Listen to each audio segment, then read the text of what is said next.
तो इस प्रोग्राम में आपको बहुत वार्म वेलकम। मैं हूं कामरान शाहिद।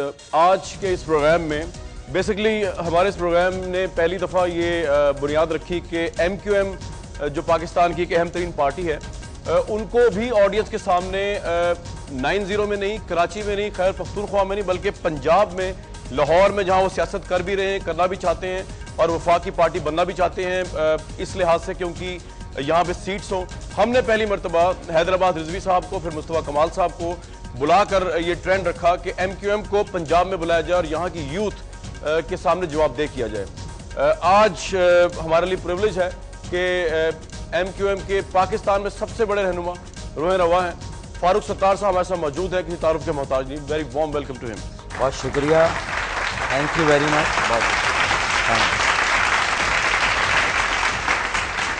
फारूक साहब तशरीफ लाया अब यहाँ पर। वैसे तो जब मेहमान आता है तो उसकी खातिर तवाज़ा की जाती है, मुझे पता है आप बहुत खातिर करेंगे मेरी, लेकिन यहाँ पे यूथ है, मैं उसके लिए तैयार हूँ। यहाँ की यूथ है वो सवाल करना चाहेगी और होपफुली अनबायस्ड सवाल होंगे, कमेंट्स नहीं होंगे।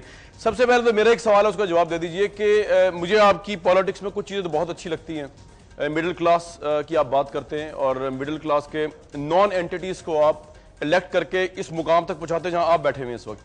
ये बात इंपॉर्टेंट है और बहुत अप्रिशिएटेबल। लेकिन उसके साथ साथ ये समझ नहीं आता कि जिन लोगों के साथ आपका अलायंस होता है उसका तो कोई ताल्लुक ही नहीं होता आपकी पूरी फिलॉसफी से, उसका ताल्लुक सिर्फ इक़्तिदार से होता है। अगर पीपल्स पार्टी इक़्तिदार में है तो आप उनके साथ होंगे, अगर PMLN इक़्तिदार में है तो आप उनके साथ होंगे। तो बहुत से लोग आपके क्रिटिक्स ही कहते हैं कि पार्टी आपकी बड़ी अच्छी है, मिडिल क्लास को रिप्रेजेंट करती है, गरीबों की बात करती है, फ्यूडलिज्म के खिलाफ है, लेकिन जब इक़्तिदार में आने की बात है तो आप इन सब लोगों के साथ बैठ जाते हैं। ऐसा क्यों होता है? कामरान देखें, इसमें MQM का कसूर नहीं है। हमारी जो अथॉरिटी है वो इस हद तक है कि हम अपने प्लेटफॉर्म से किसी वडेरे, किसी जागीरदार, किसी सरमायादार या किसी सरदार को टिकट ना दें, और जो इलेक्टेबल्स हैं वो मौरूसी सियासत करते हैं। वो 500 ख़ानदान जो चाहे फ़ौजी आमरीत हो या सिविलियन हुक्मरानी हो, दोनों में ये 500 ख़ानदान हमेशा बेनिफिशरी रहते हैं और बिला शिरकत गैरे इन्होंने पाकिस्तान के इख्तिदार पर, इख्तियार पर और वसाइल पर कब्ज़ा किया हुआ है। और जब जमहूरियत आती है तो वो भी पार्टिसिपेटरी, शराकती और अवामी जमहूरियत नहीं है। और जितने भी जमहूरी अदवार आए हैं, गुज़रे हैं, आप देखेंगे किसी एक जमहूरी हुकूमत को ये तौफीक नहीं हुई कि वो मकामी सतह पर भी हुकूमत के लिए और बल्दियाती इदारों के लिए इलेक्शन कराएं। इससे इनका जो फ्यूडल माइंड सेट है उसका आप अंदाज़ा कर सकते हैं।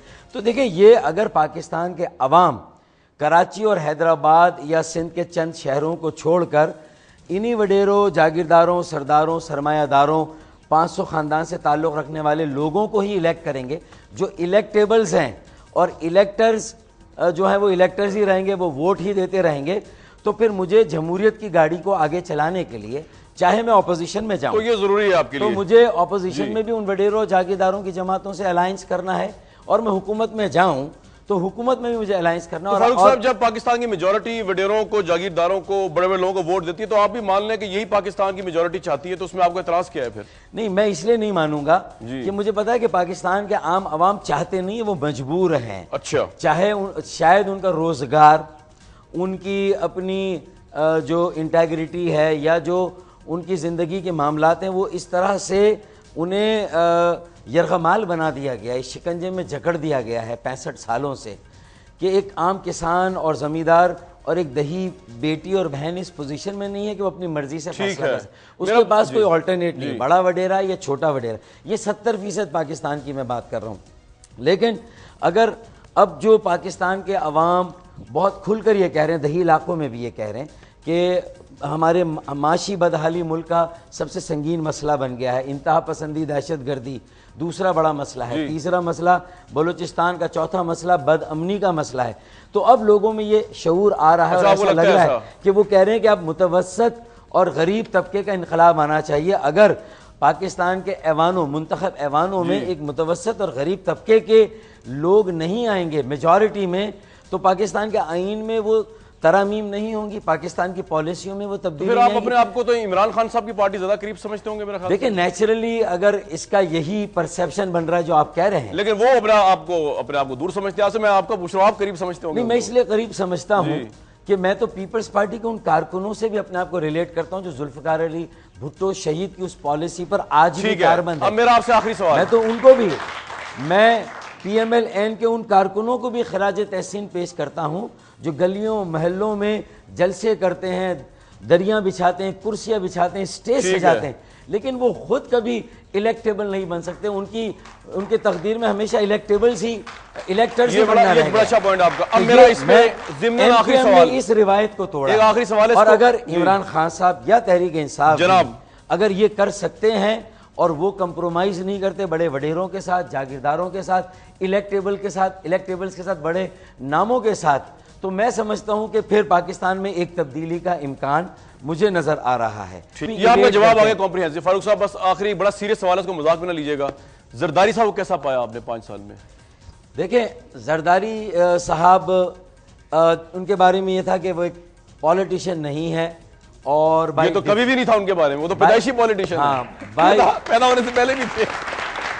बाय डिफॉल्ट वो पॉलिटिशियन बन गए हैं, लेकिन उन्होंने किसी तरह भी सरवाइव करके, he is a survivor, I should say, कि पहले तो मोहतरमा बेनज़ीर भुट्टो की शहादत के बाद पीपल्स पार्टी को किसी भी तरह यकजा रखना, तो वो काम हुआ, इलेक्शन लड़ा। लेकिन मैं ये समझता हूँ कि ये बहुत देर तक इस तरह नहीं चलेगा कि सिर्फ शहीद जुल्फ़कार अली भुट्टो या मोहतरमा के नाम पर वोट लिए जाएं। ये है इलेक्टोरल लेजिटिमेसी। अब पाकिस्तान के अवाम परफॉर्मेंस चाहते हैं, वो परफॉर्मेंस लेजिटिमेसी की बात कर रहे हैं। उनको ये क्रेडिट तो देना, एस्टैब्लिशमेंट परसेप्शन था निकालना चाहती है, निकाल नहीं सकी। MQM जो किसी और पार्टी के साथ नहीं चल सकी इतना अरसा, या मुशर्रफ साहब का स्टेबल दौर था, वहां चल गए। नवाज शरीफ साहब की गवर्नमेंट, दोनों दफा मिलिट्री ऑपरेशन हुए, दोनों दफा इशूज हुए आपको। तो जरदारी साहब का तो ये हुस्न है ना, हुस्न सियासत है कि आपको, क्योंकि आप लोग वो कहते हैं MQM के नखरे बहुत होते हैं ना, नखरे और चोंचले बहुत उठाने मुश्किल हो जाते हैं। आपको 5 साल तक सीने से लगाए रखा, आप गए फिर वापस, गए फिर वापस, ऐसा क्या है उनके पास? एल्फी, शहद? देखिए, मैं पहली बात तो इस तासुर को मुस्तरद करूंगा। सबसे पहले तो मैं इस तासुर को मुस्तरद करूंगा कि सदर जरदारी ने अपने कुव्वत बाजू पर या अपनी स्ट्रैटेजी से या सियासी हिकमत अमली से जो आज वो सरवाइव कर गए, बाय डिफ़ॉल्ट उन्होंने किया है। मुझे बड़ा यकीन है कि एस्टैब्लिशमेंट कभी भी उनको हटाना नहीं चाहती थी। मुझे ये भी यकीन है कि जो हम जुडिशरी का एक्टिविज़म और उसमें थोड़ी मुहिम जोई या एडवेंचरिज्म भी हमने देखा जी, तो मुझे यकीन है कि जुडिशरी भी कभी उनको हटाना नहीं चाहती थी। अच्छा। लेकिन अवाम हटा सकते थे। इस मरतबा अगर अवाम की कोई बड़ी मूवमेंट, मास मोबिलाइजेशन क्रिएट होती, जो कि ऑपोजिशन का काम था, तो उन्होंने भी फ्रेंडली ऑपोजिशन का काम किया। MQM वाहिद नखरे वाली जमात से ज़्यादा दाना दोस्त और एक जिम्मेदार सियासी जमात है, जिसने अपनी हुकूमती इत्तेहादी को हर वक्त ये बताया कि आप गलत कर रहे हैं, ये सही इक़दाम है, ये गलत है, ये सही इक़दाम है, आपको ये करना चाहिए। यही तो प्रेशर है आपका जी, यही तो प्रेशर है आपका। देखिए, ये प्रेशर कहें इसे या इसे रास्तबाजी, जो उन्होंने बर्दाश्त किया है जरदारी साहब ने, इसलिए दिल से लगा के रखा है इस प्रेशर, इसलिए कि उन्होंने ये पॉलिसी दी थी। मोहतरमा बेनज़ीर भुट्टो की विल में से ये बात भी निकली थी, उनकी जो वसीयत थी, जनाब मफाहमत की पॉलिसी। आप भी बिलीव करते हैं वसीयत, तो आप तो कह रहे हैं कि मैं तो कह रहा हूं कि जब बहुत सारी चीजें निकली तो ये भी निकली थी। अब वो क्या सही क्या गलत, मैं उसकी डिबेट में नहीं जा रहा हूं, लेकिन ये पाकिस्तान के सियासी कारकुनों को सोचना चाहिए कि ये जो फिफ्डम्स हैं, राजवाड़े हैं, इस तरह वसीयतों में आप पार्टी के नज़्म व नस्क जो है वो अपनी आइंदा की नस्ल को मुंतकिल करें। पाकिस्तान अब इसका मुतहम्मिल नहीं हो सकता है। वैसे मैंने तो उनको ये कहा था जब उनका इंटरव्यू किया था, आप भी जरूर कहिएगा, आप उनके अलाई रहे हैं, फेस टू फेस जरदारी साहब को ये बात कहिएगा। मैंने तो कही थी, बखुदा कही, आप मुझे सामने बिठा दें। उन्होंने कहा था, आपने कहा वसीयत के जरिए आप बने, आप विड्रॉ करें। मैंने उनके मुंह पे ये बात कही कि अल्लाह ताला ने आपको एक अपॉर्चुनिटी दे दी है, बाय डिफॉल्ट आपको एक मौका दिया है। आप वो जो परसेप्शन आपके लिए या आपकी पार्टी के बारे में था, उसको भी आप साफ कीजिए और पाकिस्तान की कोई खिदमत हम सब मिलकर कर जाएं। ये बेहतरीन अलायंस है, मेरी ख्वाहिश थी, हमने कोशिश की। ये सवाल करेंगे स्टूडेंट्स जो हैं। मेरा नाम फौजिया नवाज और मेरा ताल्लुक जामे पंजाब से। मेरा आपसे क्वेश्चन ये है कि कराची में आपकी 5 साल हुकूमत रही और वहाँ के हालात आपके सामने, तो पंजाब के अवाम आपको किस बेस पर वोट दे कि आप लाहौर को कराची की तरह लाशों का शहर बनाना चाहते हैं? और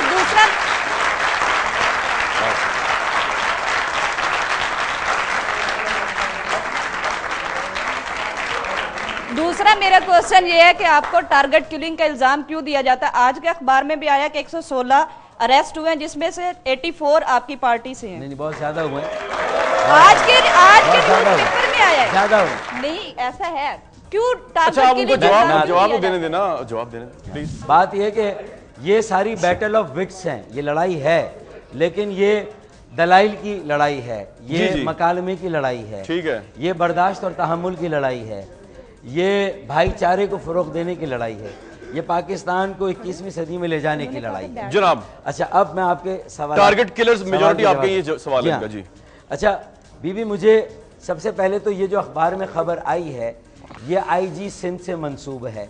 सबसे पहले तो मैं इसके आदाद व शुमार को और इसमें जो इल्ज़ाम है इसको कैटेगरिकली मुस्तरद करता हूँ, नंबर 1।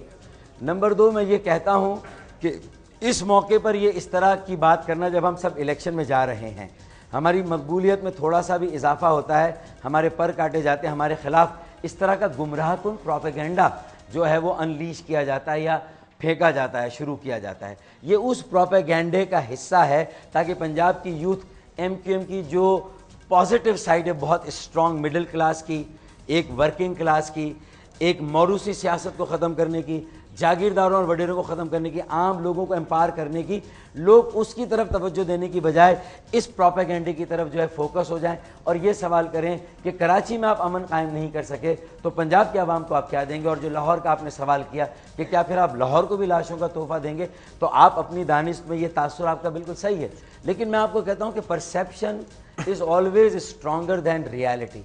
बट मेरी बहन, मेरी बेटी, reality is also reality and sometimes we have to see beyond this perception कि हकीकत क्या है। मैं आपको यकीन से बताता हूँ कि हमने 5 दफ़ा ये ऐलान किया जब ये टारगेट किलर पकड़े जा रहे थे। ये अगर ये 81 किलर जो कहा गया है कि MQM के हैं, मुझे बताइए क्या मैंने इनको लीगल एड दी, मैंने फाइनेंशियल एड दी, मैंने मॉरल एड दी, क्या मैंने पॉलिटिकल एड दे के मुतालबा किया इनको रिलीज करें?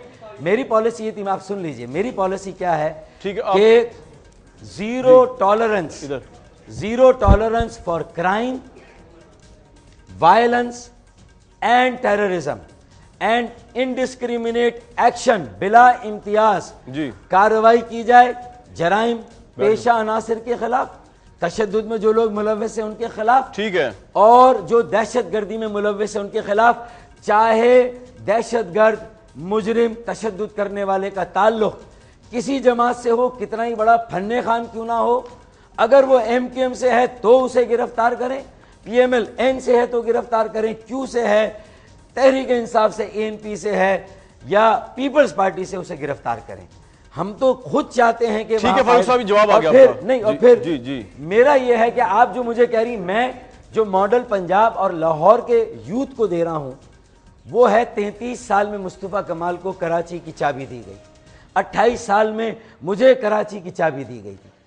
हमने भी इनडिस्क्रिमिनेटली सर्व किया, वहाँ कभी इस बुनियाद पे जुलूस और रैलियाँ नहीं निकली कि हमने लिसानी बुनियादों पर कुछ इलाकों को डेवलप किया और कुछ को नहीं किया जी। हमने सबकी बिला इम्तियाज खिदमत की, चाहे लीज देनी हो, पानी फराहमियाब, निकासियाब, हमने और हमने चाहे पार्क बनाने हो, चाहे सड़कें और flyovers, bypasses, overpasses, underpasses, signal free corridors, हमने और फिर इन्वेस्टमेंट की अपॉर्चुनिटीज़ हमने सबको बराबर दी। कराची 18 मिलियन से 20 मिलियन का शहर है, हर पाकिस्तान की ज़बान बोलने वाला, हर पाकिस्तान के इलाके का रहने वाला वहाँ मौजूद है। तो 5 साल जो हमारे थे 2002 से 2007, मैं वो आपके सामने मिसाल के तौर पर रखता हूँ। तो उस वो मॉडल मैं लाहौर में लाना चाहता हूँ, वो मॉडल, ये मॉडल जो 5 साल से मुझे तो बेबस करके रखा गया है, मेरे हाथ पैर बांध के रखे गए, मैं हुकूमत छोड़ता हूं फारूक साहब नेक्स्ट सवाल ले लें प्लीज, तो मसला हल नहीं होता, मैं हुकूमत में रहता हूं तो नहीं होता, इसलिए कि असल हुकूमत पाकिस्तान में 65 सालों से वडेरों की है। ये सिर्फ मुशर्रफ साहब के ज़माने में थोड़ी बहुत मकामी हुकूमत में इख्तियार और वसाइल मिले थे और काम करने का मौका मिला था तो हमने करके। अच्छा फारूक साहब, ऐसा है कि आपका जो आर्गुमेंट है ना, इस पे लोग एक सेकंड, वो ये कहते हैं कि बेसिकली आपने ये प्रेशर कायम किया हुआ है कि जब तक कराची आपको नहीं मिलेगा, जिस तरह मुशर्रफ साहब के दौर में आपके पास था, कराची में अमन नहीं आ सकता। ये कोई बार्गेन चिप तो नहीं ना है?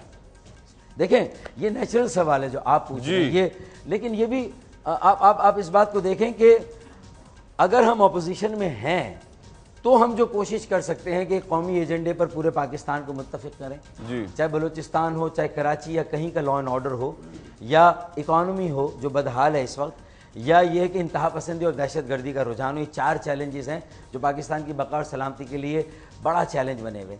मैं ये कहता हूँ कि अगर एक कंसेंसस हम डेवलप नहीं करेंगे, मैं अकेला तो कुछ भी नहीं कर सकता जी, मरकज़ में, सूबे में और मकामी सतह पे। मैं ये कहता हूँ मकामी सतह पे इलेक्शंस होने चाहिए, मकामी सतह पे जमहूरियत होनी चाहिए। तो मैं लाहौर के लिए भी कह रहा हूँ, मैं गुजरांवाला के लिए, फैसलाबाद, ठीक है, बार्गेन चिप नहीं है, बस ठीक है, आपने क्लियर कर दिया। लीडर आपका गैर मुल्की, एजेंडा आपका गैर मुल्की जो है, टारगेट किलिंग, भत्ताखोरी जो है, बोईबंद लाशें, इंसानों का कल्चर देने वाले आप, ठीक है, जिन 500 ख़ानदानों का जिक्र कर रहे हैं, उनके साथ हर दौर में बैठ के इक़्तिदार के मज़े लूटने वाले आप। तो मेरा ख्याल है कि यहाँ पे बदमाशी के ज़रिए तो आप आ नहीं सकते, बदमाशी हमने करने नहीं देनी। शराफत से आपका वैसे ही कोई चांस नहीं है, तो मेरा ख्याल है आप टाइम ज़ाया कर रहे हैं। माफी मांग ली, किस्सा खत्म हो गया, आइन की धज्जियां उड़ा दी आप लोगों ने। ऐसा नहीं है, ऐसा है, ऐसा है, जी ऐसा है। पंजाब की आवाम ये समझती है ऐसा है। खुद्दू किसी और को बनाइएगा, ये कराची नहीं है। आपका मैनिफेस्टो ये है कि साढ़े नाल वैर ते सीधे सीधे ही फैर। नौजवानों के जज्बाती सवालात और फारूक सत्तार के जवाबात देखिए ब्रेक के बाद।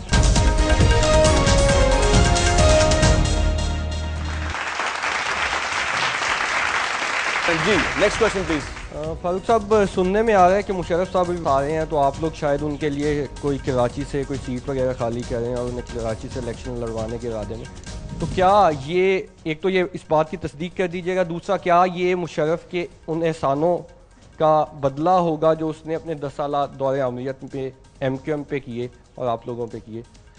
बहुत अच्छा ये भी सवाल है। मैं ये कहूँगा कि देखिए, हमारा साबिक सदर परवेज़ मुशर्रफ के साथ ना कोई अकॉर्ड है, ना इल्हाक है, ना सीट पर कोई हमारी एडजस्टमेंट है। वो अपने सियासी प्रोग्राम पर लोगों को आजमाना चाहते हैं, अपनी पॉपुलैरिटी को। यानी कि मुशर्रफ अगर कराची से इलेक्शन लड़ते हैं तो आपका कैंडिडेट उनके मुकाबले में खड़ा होगा? देखें, आप ये कह रहे हैं? देखें, मैंने कहा कि कोई सीट टू सीट एडजस्टमेंट नहीं है, कोई हो तो जाएगा, हमारा अकॉर्ड नहीं है, कोई हमारा उनके साथ माहिदा नहीं है, बिल्कुल वाजे है।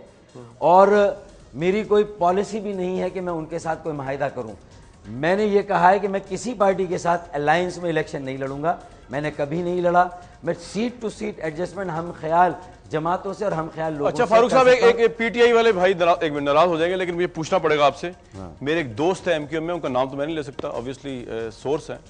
उन्होंने मुझे बताया कि जो कराची का जलसा था इमरान साहब का, इसमें आपकी बहुत ज़्यादा मावनत रही, इस हद तक रही कि उससे आगे मैं नहीं बताऊँ किस हद तक रही, लेकिन इस हद तक रही कि जिससे ये आपका क्वेश्चन जो है ये डिबेटेबल बन जाएगा, जिसमें आपने कह रहे हैं हम उनको सपोर्ट नहीं कर रहे। पहले तो मुझे ये बता दीजिए, ताकि मेरे दिल को भी तसल्ली हो कि मेरा दोस्त सही बोल रहा था या आप जो है वो सही बता रहे हैं, कि आपने कोई एक बंदा भी नहीं भेजा, एक झंडा भी नहीं भेजा PTI की जलसे में। ऑन रिकॉर्ड बता दीजिए, क्योंकि मेरे पास तो ये इतला है।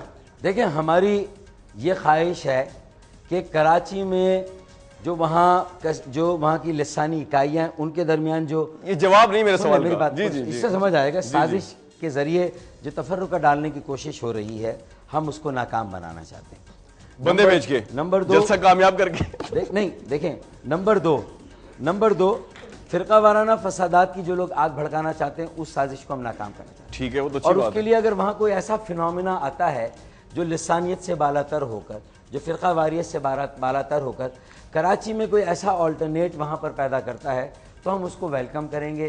ये कराची के लिए सर, ये सवाल ही नहीं है, मैंने सिर्फ आपसे पूछा कि उनके जलसे में आपने अपने बंदे भेजे, चले स्ट्रेट हुए। हमने उन्हें मुबारकबाद दी। मुबारकबाद तो मैं भी देता हूँ उनको बहुत दफा। देखिए, ये जरा कहना आसान नहीं होता कि ठीक है, बस ये आपका जवाब आ गया। देखिए, ये कहना जरा आसान नहीं होता कि मैं कह दूं कुछ लोगों को यार तुम भी चले जाना। ये इशू नहीं है। देखिए इन्होंने बंदे भेज के अगर जलसा कामयाब करवाना हो तो अगर कुछ लोगों से कहे कि चले जाना है तो बहुत बड़ी बात है। कराची में वेलकम किया जाए, जी आयो कहा जाए, अपनी बाहें पीटीआई के झंडे उठा के किया जाए, एमक्यूएम की, उसके लिए सलाम है आप पे, आपके खलूस पे, आपके बड़े दिल पे, उसके लिए बाहें वाह की जाए, वाह वाह वाह, जी आयो कहा और झंडे भी उठाए जाए। तो मेरे ख्याल में देखें, मेरी बात सुने, दूसरी पार्टी के, एमक्यूएम के नहीं। अब सवाल पूछ हो गया आपका सवाल। अब आप जो है पंजाब की यूथ से बेसिकली जो है वोट मांगने आए हैं, कहने आए हैं कि आपको हम लोग वोट दें। दरअसल वोट तो शायद हम लोग आपको दे देते, लेकिन आपकी क्रेडिबिलिटी का बड़ा मसला है। लीडर आपका गैर मुल्की, एजेंडा आपका गैर मुल्की, जो है टारगेट किलिंग, भत्ताखोरी, जो है बोईबन लाशें, इंसानों का कल्चर देने वाले आप, ठीक है, जिन 500 खानदानों का जिक्र कर रहे हैं उनके साथ हर दौर में बैठ के इक़्तिदार के मजे लूटने वाले आप, उसके बाद आप आके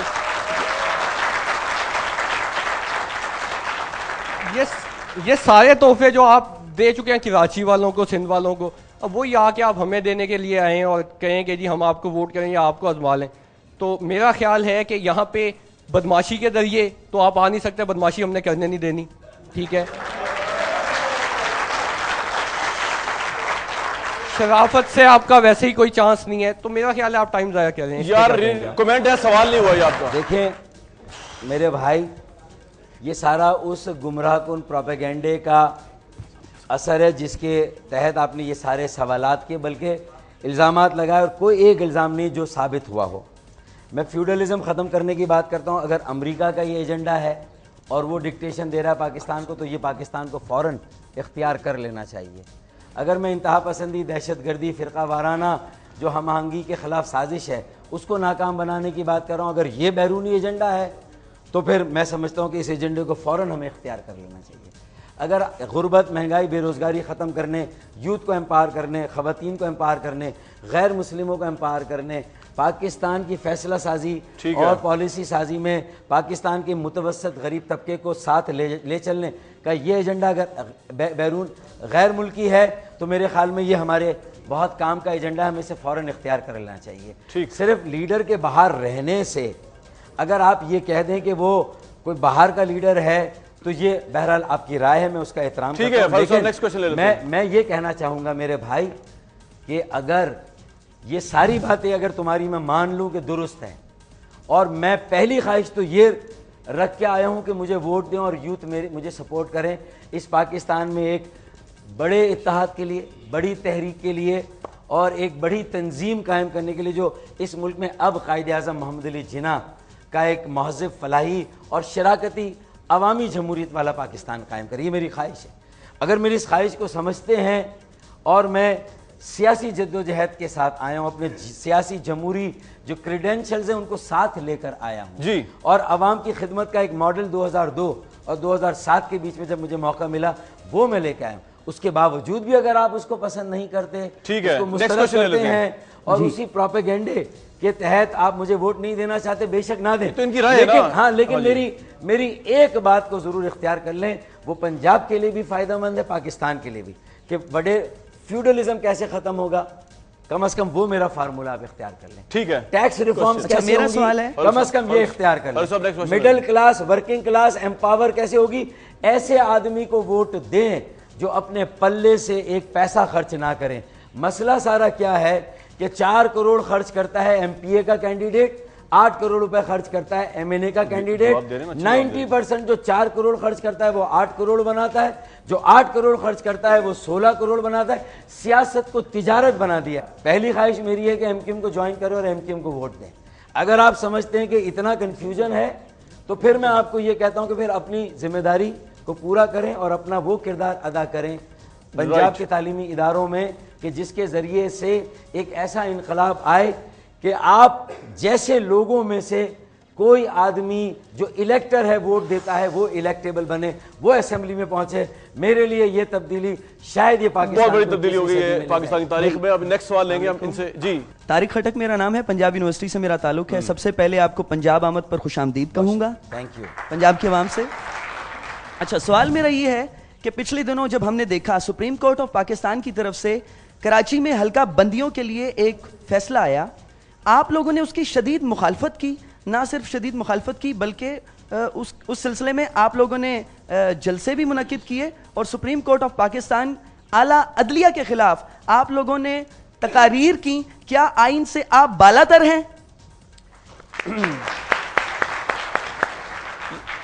देखिए, सुप्रीम कोर्ट के फैसले से इख्तलाफ रखना किसी भी शहरी और किसी भी जमात का हक है, और हमने आइन कानून की रूह से इसकी मुखालफत की, क्योंकि हमें ये मालूम है कि आप पाकिस्तान के आइन के तमाम माहिरीन से भी पूछ लें, इवन चीफ इलेक्शन कमिश्नर ने 3 मरतबा पब्लिकली कहा है कि एक मरदमशुमारी के बाद एक दफ़ा हल्का बंदियाँ हो सकती है, एक मरदमशुमारी से दूसरी मरतबा हल्का बंदी।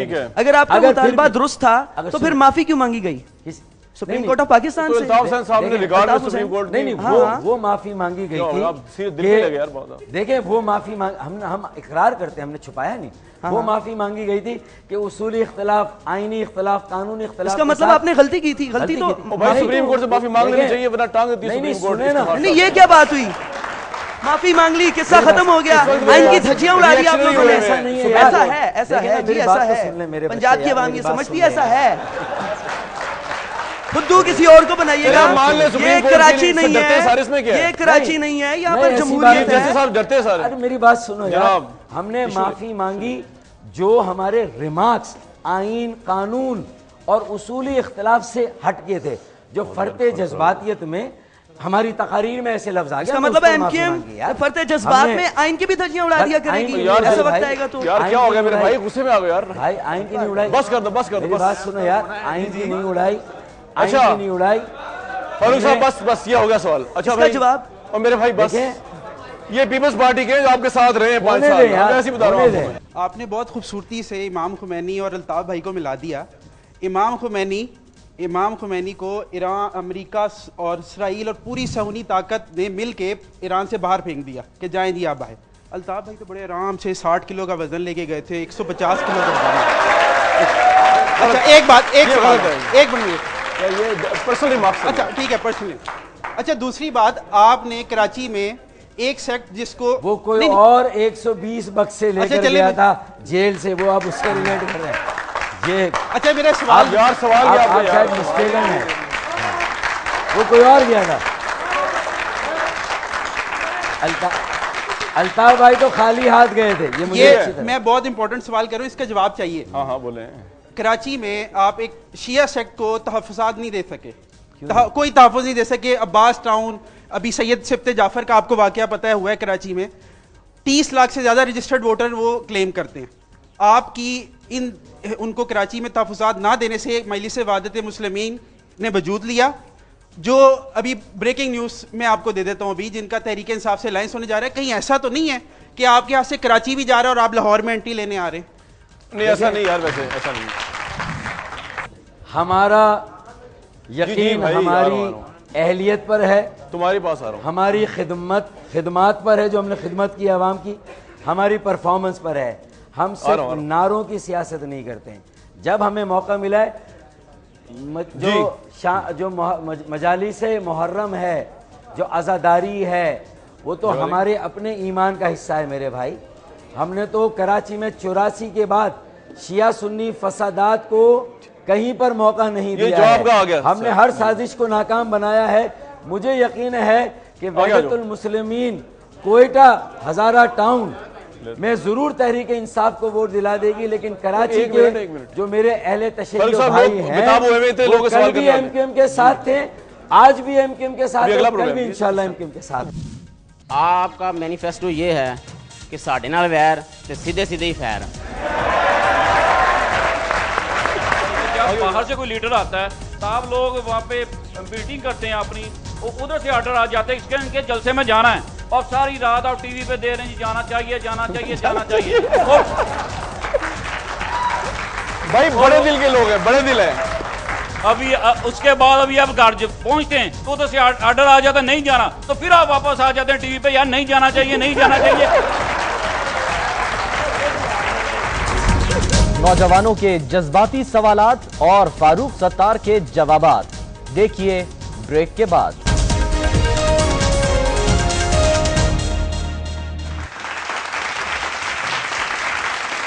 लो मेरे भाई सवाल करो। आपका जो मैनिफेस्टो है वो मेरे ख्याल में यहाँ पे कोई भी नहीं जानता, पढ़ते ही नहीं हैं। पढ़ना चाहिए, इनको पता चले कि आपका मैनिफेस्टो क्या है। आप अपने जो काम कर रहे हैं वो पूरे मैनिफेस्टो के मुताबिक कर रहे हैं। आपका मैनिफेस्टो ये है कि साढ़े नाल वैर ते सीधे सीधे ही फैर। आगे हो जाओ, आगे हो जाओ, आगे हो जाओ।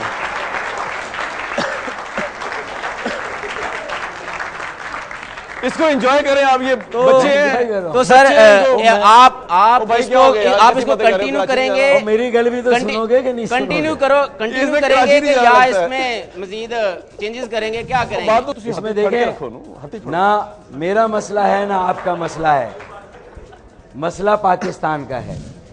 मैं तो आपसे सिर्फ ये कह रहा हूं कि अगर इस मुल्क में मुतवसत और गरीब तबका मुंतखब ऐवानों में नहीं पहुंचा, अवाम ने उन्हें वोट भी देने हैं और नोट भी देने हैं, उन्होंने इलेक्शन में जिताना खर्चा उठाकर। जी, एक आम आदमी के पास असल में इलेक्शन का खर्चा नहीं है, इसलिए बता लेना। मेरी बात नहीं ना। अच्छा देखे ना यार, एक मिनट यार, ये बड़ा आसान है इस तरह आर्ग्यू करना, ये बड़ा आसान है। डेविल्स एडवोकेट बनना मुझे भी आता है, लेकिन मैं तो आपको बता रहा हूं कि मैं ये रेवोल्यूशन कराची में ले आया हूं और मैं दो बातें पंजाबी में करना चाहता हूं, या तो मेरी सस चंगी होवे या फिर ओदी फोटो दीवार ते टंगी होवे। तो हमें अपने आप को वडेरों के इस तसल्लुस से कि हम दुआ नहीं कर सकते कि how we can wish away the वडेरास एंड जागीरदार एंड सरमायादार। मैं ये कह रहा हूं कि आपसे कि नबील गबूल जो है चीफ एग्जीक्यूटिव किस तरह बन गए इतनी जल्दी, सीसी के मेंबर किस तरह बन गए? देखें, नबील गबूल की अपनी 25 साल की स्ट्रगल है पीपल्स पार्टी के लिए। पाकिस्तान पीपल्स पार्टी एक पॉलिटिकल वर्कर है, उसकी इज्जत और एहतराम होना चाहिए। ठीक है। और उसे अगर माफिया लियारी अमन माफिया के लोग उसके अपने हलके में ना आने दें, उसे टारगेट किलिंग में मारने की साजिश की जा रही हो, उसे सियासत का मौका देना। और कराची में कदीम बाशिंदे जो कराची के हैं, बलोची जबान बोलने वाले, उनके दरमियान और नए सिंधियों के दरमियान हमांगी के लिए। डॉक्टर साहब, आपसे जान की अमान पाने के बाद कुछ अर्ज करना चाहता हूं। जी, आपने कहा कि आप पाकिस्तान में आना चाहते हैं, आप पंजाब में आना चाहते हैं। सर, आप 25 साल से बल्कि 28 साल से आप कराची में इक़्तिदार में हैं। कराची एक रोशनियों का शहर था, आप जनरल ज़िया के दौर में आए थे, 86 में आप लोग आए थे। कराची एक रोशनियों का शहर था, आपने आज उसको लाशों का शहर बना दिया है। कराची बिजनेस का शहर था, आपने उसमें एक नए बिजनेस का इजाफा कर दिया, भत्ते के बिजनेस का। आपने अरबों रुपया आपने कुर्बानी के जानवर लाने वालों से जमा किया कराची में। आज कराची में रात को कोई नहीं जा सकता। ये लाहौर है, ये पंजाब है, पूरी रात यहां पे फिर आपको अमन मिलेगा। और चंद लोग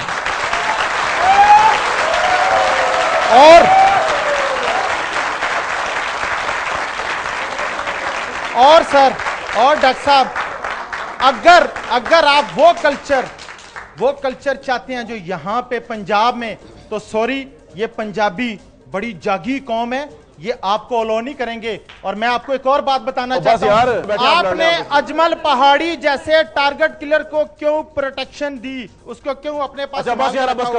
अच्छा फारूक साहब, मसला बताऊं क्या है? मैं फारूक सत्तार साहब को ये कह रहा हूं, मुझे लगता है इनका मसला ये चाहते हैं कि रात का मसला कराची में, कि रात को सैर करा दें आप।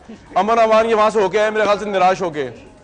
अमन का मसला तो है ना, चाहे आप जिम्मेदार हैं या आप सब हैं, जो भी है। कामरान शाहिद, इस सवाल की गुंजाइश ही नहीं है।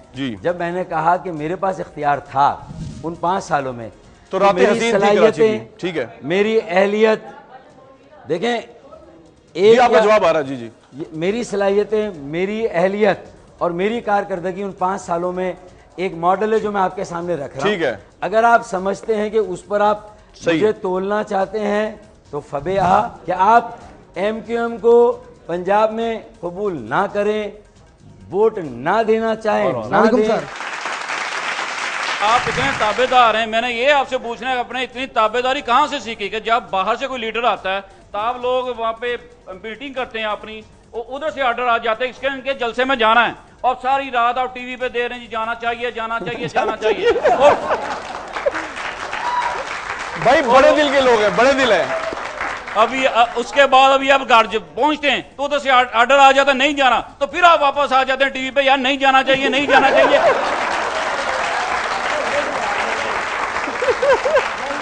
डिसिप्लिन है, डिसिप्लिन है। इतनी ताबेदारी आपने कहां से सीखी, हमें भी बता दें। फारूक साहब जवाब दे दें, आप ताहिर कादरी साहब के साथ कभी बैठते हैं, कभी नहीं बैठते? आप जिसको ताबेदारी कहते हैं उसको हम सियासी बुर्दबारी कहते हैं। ये रिव्यू किया जाता है अपने फैसले को। सर मेरा एक छोटा सा क्वेश्चन है पार्टी आइडियोलॉजी से रिलेटेड। सर आज हम पाकिस्तान की बात कर रहे हैं, खुशहाली की बात कर रहे हैं, आप भी वोट मांगने आया है। सर सारी दुनिया मानती है कि कायद आज़म का पाकिस्तान पे एहसान है, उन्होंने कायद मुल्क को बनाया। सर आपके जो लीडर हैं कायद हैं अल्ताफ हुसैन साहब, वो भारत जाके कहते हैं कि पाकिस्तान बनाना कायद आज़म की सबसे बड़ी गलती थी। तो भाई छोटा सा क्वेश्चन है कि ये बात करने के बाद हम मॉरली और एथिकली जस्टिफाइड हैं MQM या अल्ताफ भाई कि वो पाकिस्तान का नाम भी लें?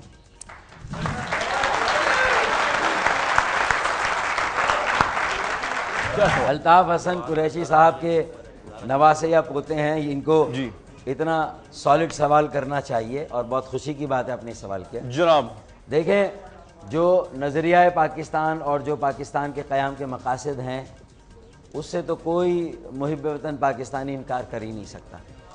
लेकिन आप मेरी बात सुने, देखें मसला ये है कि अल्ताफ़ भाई ने एक फोरम था इंडिया में जहाँ क़याम पाकिस्तान और बरे सग़ीर की तक़सीम की बहस छिड़ी हुई थी। उसके ज़ुमरे में ये बात कही कि ये मेरा ज़ाती व्यू पॉइंट है कि अगर मैं वो कौन अबुल कलाम आज़ाद साहब जो कांग्रेस में थे जब पाकिस्तान कायम हो रहा था, वो भी मुसलमानों के बड़े रहनुमा थे, उन्होंने ये कहा था कि अगर पाकिस्तान और हिंदुस्तान तकसीम होगा तो इस खित्ते के मुसलमान दो मुल्कों में तकसीम होंगे। और उन्होंने ये खदशा भी जाहिर किया था कि अगर ये दो हिस्सों में तकसीम होंगे तो कल इस बात का भी इम्कान है कि फिर कोई तीसरा हिस्सा भी यहाँ से निकलेगा और मशरक़ी पाकिस्तान बांग्लादेश बन गया। इस खित्ते के मुसलमान 3 मुल्कों में तकसीम हो गए। अल्ताफ भाई ने इस तनाजुर में ये बात कही थी कि अगर मैं क़याम पाकिस्तान से पहले होता तो ऑल इंडिया मुस्लिम लीग को समझाता, एकेडमिकली का, रेट्रोस्पेक्ट में कहा, लेकिन कहा कि अब जबकि ये पाकिस्तान बन गया है तो मैं ये कहता हूं कि क्या पाकिस्तान और हिंदुस्तान, क्या दोनों पड़ोसी ममालिक हमेशा दुश्मन ममालिक रहेंगे? ठीक है, हमें इस खित्ते की तरक्की के लिए आपस के ताल्लुकात, तो एक जुमला तो तुमने हर जगह सुना लेकिन उसके बाद का जुमला नहीं सुना, जो उसकी तावील थी वो नहीं सुनी। यही प्रोपेगेंडा है मेरे भाई।